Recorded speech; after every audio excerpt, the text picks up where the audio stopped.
Pemirsa, selama 2 pekan menggelar operasi keselamatan agung, Satlantas Polres Badung mencatat adanya penurunan angka kecelakaan lalu lintas. Namun dari segi kualitas mengalami peningkatan, yakni adanya korban meninggal dunia dan laka lantas terjadi bukan di wilayah target operasi. Satlantas Polres Badung mencatat adanya penurunan angka kecelakaan lalu lintas.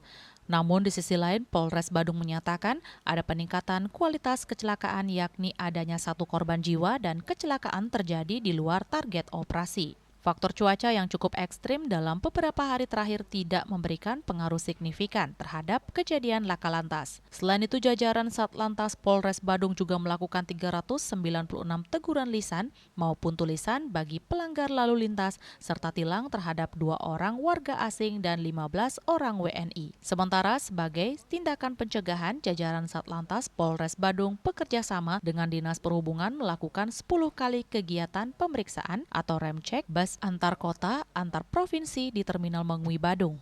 Melakukan tindakan teguran sejumlah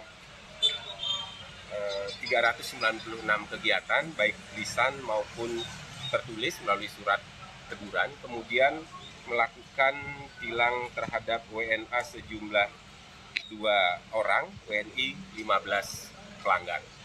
Kemudian ada peningkatan laka lantas dari tahun lalu, dari 24 menjadi 31 laka lantas, dan ada korban meninggal 1 orang.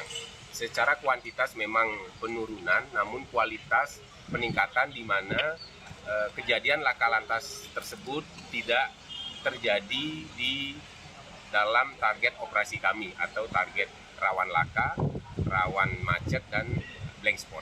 Kedepan, jajaran Satlantas Polres Badung akan meningkatkan upaya untuk menekan pelanggaran dan laka lantas dengan memasang baliho peringatan di titik-titik tertentu. Titik-titik rawan pun mulai bergeser dari sebelumnya di jalur utama Denpasar Gilimanuk, kini lebih kepada jalur-jalur menuju objek wisata, terutama saat musim liburan. Raiswantara, Bali TV.